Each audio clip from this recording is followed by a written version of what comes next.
Hello, America. My name is Andrew J. Thomas, and I'm coming to you from the Egocast Political News Network.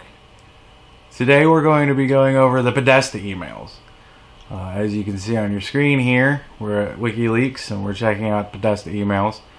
Over the last 2 days, I went through over 60-some pages with 200 emails per page, and I pulled all of the gems I could out of all the junk mail. And when I say junk mail, I mean junk mail. I mean, it's ridiculous, WikiLeaks. You came out and said that you had thousands and thousands and thousands of emails, and you did. That's for certain.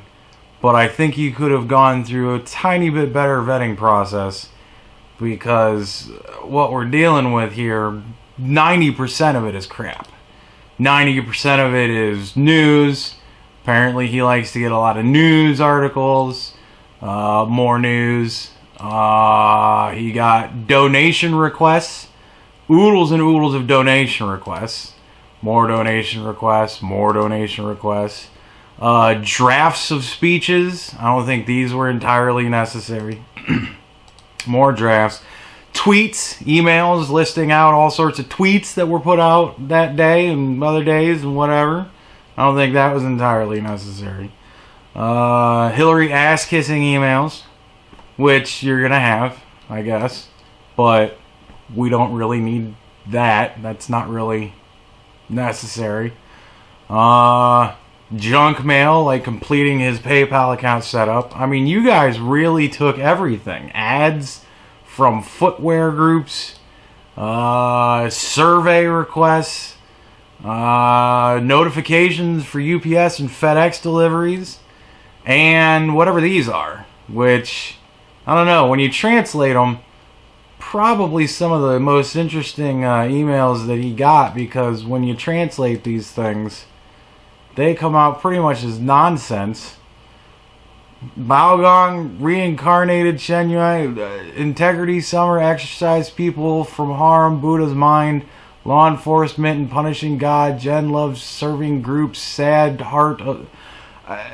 None of these, when they're translated, make any sense at all. I mean, either Bing Translate sucks, or these are kind of nonsense.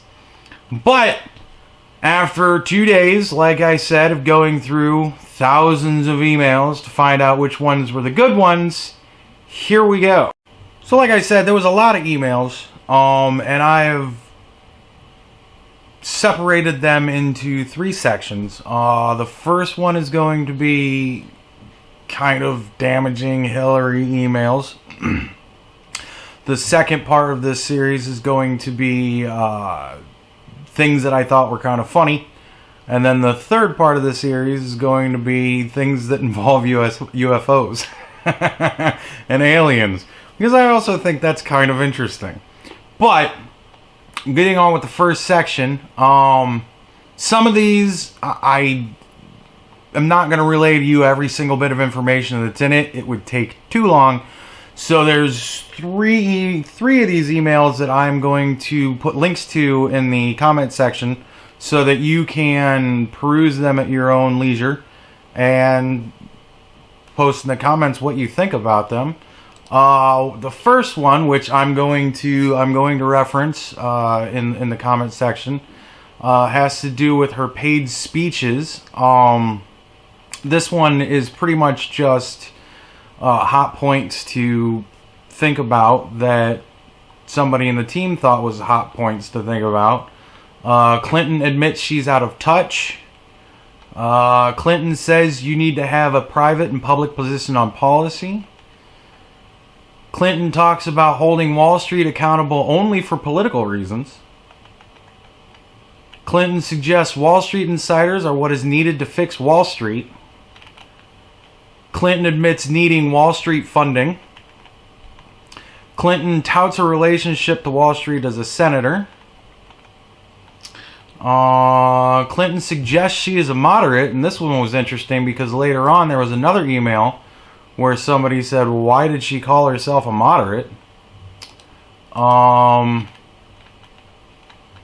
Clinton is aware of security concerns around Blackberries, and this one went on for quite a long time. There were many sections that were under that umbrella. Clinton remarks are pro-Keystone and pro-trade. Clinton is more favorable to Canadian healthcare and single-payer. And that's the end of that one. This email, which I am also going to be listing in the comments section, it has attachments, which are 3 of her transcripts from her speeches. You might want to read those. I don't know. Maybe if you're concerned about what she says about the things that were listed in the earlier email. Let's get some context at least. This one I thought was interesting. This is kind of a media control tactic, it seems. Dennis was asked to write an article about transition for Sunday's Outlook, and he did it. He says that he argues that this transition cannot be business as usual, and there cannot be a lull in efforts to stop Iran's nuclear program. He is identified in the byline as someone who gives advice to Barack Obama. I would have preferred Dennis not write this, or at least not be publicly identified as one of our advisors, but we are where we are. If you all have serious heartburn, please let me know, and I will go back to Dennis. And an answer to that was some things. And it is pretty forward-leaning, so I'm actually asking him to withdraw it. Now, this was done in 2008, talking about the transition between George Bush and Obama. Here's another one, media control. Do we have the lineup of which shows he's doing? We should be loading up surrogates and friendly hosts to the extent possible with the most challenging questions that the author flat out cannot answer. Now this is about the author of the Clinton Cash book, which he didn't do a great job of backing up his book, but nevertheless, kind of a media control thing there. Well done tweet. I'm pissed about one thing. I suggested doing that at 4:30 and got held. You mean pissed? Got held by who? Hillary? God, her instincts are suboptimal. These are her own people talking about her. Somebody who's running for president of the United States of America, that they think her instincts are suboptimal. Important to note. Here's another one from her people. This was this year. This is about her going against Bernie Sanders. In the last 48 hours, A, Hillary and her campaign have begun to question Bernie's integrity, and B, older feminists are beginning a civil war against younger women with idiot comments such as younger women support Bernie to get laid. What would be the reaction if Bill Clinton, George Bush, or Harry Reid comments such as this? Or that younger women must support Hillary for the sole reason that she is a woman. I had coffee today with a female college senior who is an intern with the Obama administration, the daughter of a Democrat who has worked for senior Democrats who has asked me to look after her while she is in Washington, who told me, I just hate her so much. I might even vote for a Republican, but I will never vote for her, and she doesn't even support Bernie. The idea of the campaign for the candidate who could become the first woman president initiating a civil war between older women and younger women over her candidacy is political malpractice that leaves me speechless. My phone is ringing off the hook with establishment Democrats who she thinks support her, who are appalled and alarmed by the kind of campaign she is running. More than one of them has said I could quote them by name. That's how appalled and alarmed they are. And I told them to calm down and tell the Clintons directly what they think, but not to go public right now. All about the women she is. Another one from her own people. Hi, Doug and Justin. Just met Clark Winter on a BA flight, and he had terrific things to say about Dad and you, Doug, and CGI generally. And it was nice to hear as ever, so I wanted to pass along. Sorry for brevity, we're taking off. Hope all's well in Davos, Justin. Chelsea. Now, I'm imagining that that's Chelsea Clinton. She sends me one of these types of emails every few days/week. As they say, the apple doesn't fall far. A kiss on the cheek while she is sticking a knife in the back and front. Are they referring to Chelsea Clinton?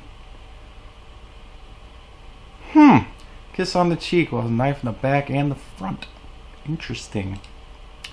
I just received a call from a close friend of WJC's, which is William J. Clinton, who said that CBC, which that one I don't know, told one of the Bush 43 kids, which would be, I would imagine, Bush Jr., that she is conducting an internal investigation of money within the foundation from CGI to the foundation.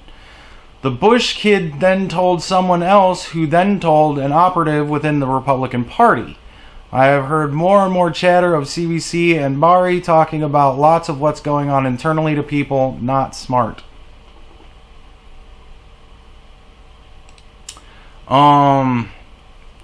Are you looking at New York Post story on Burkle Clinton Court being a Cayman Island tax shelter?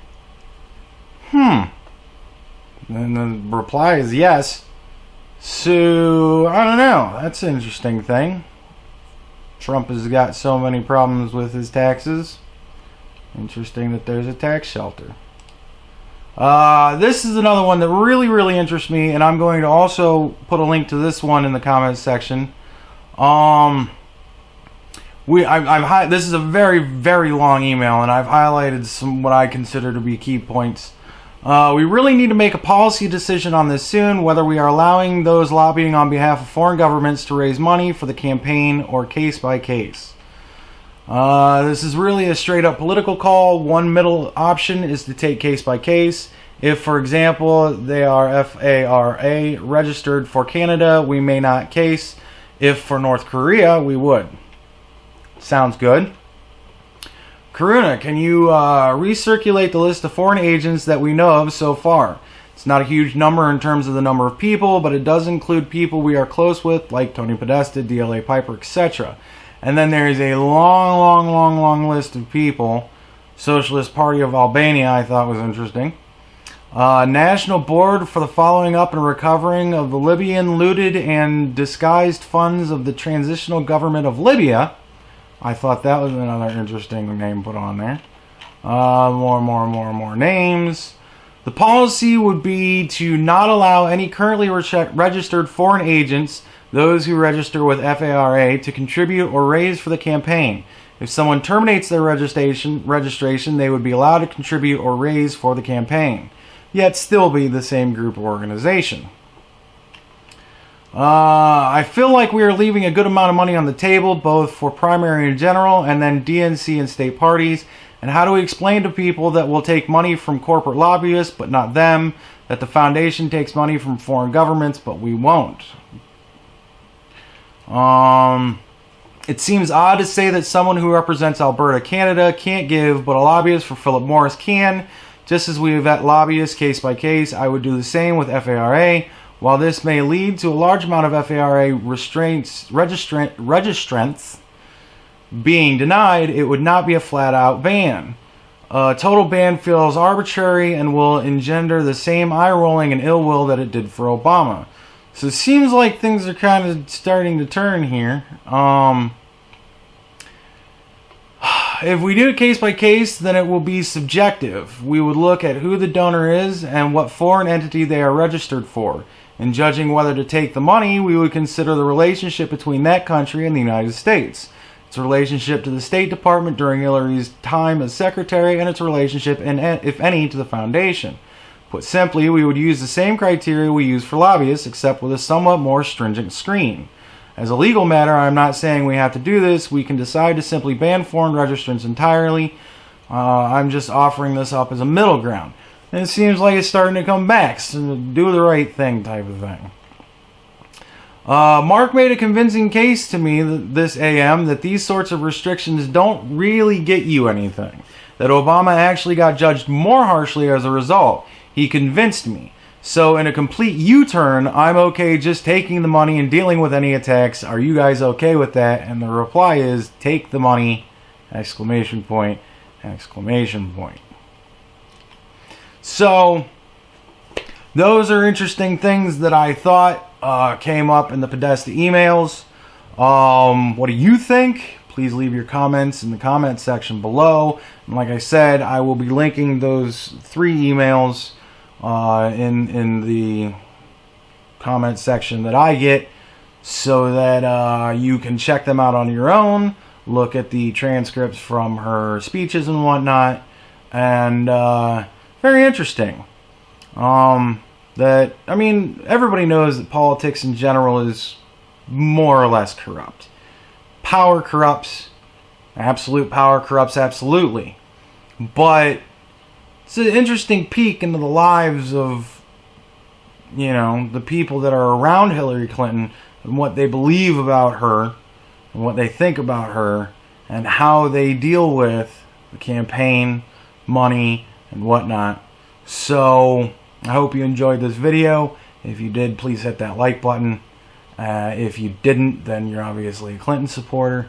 And if you have any questions or comments or anything like that, please leave them in the comments section.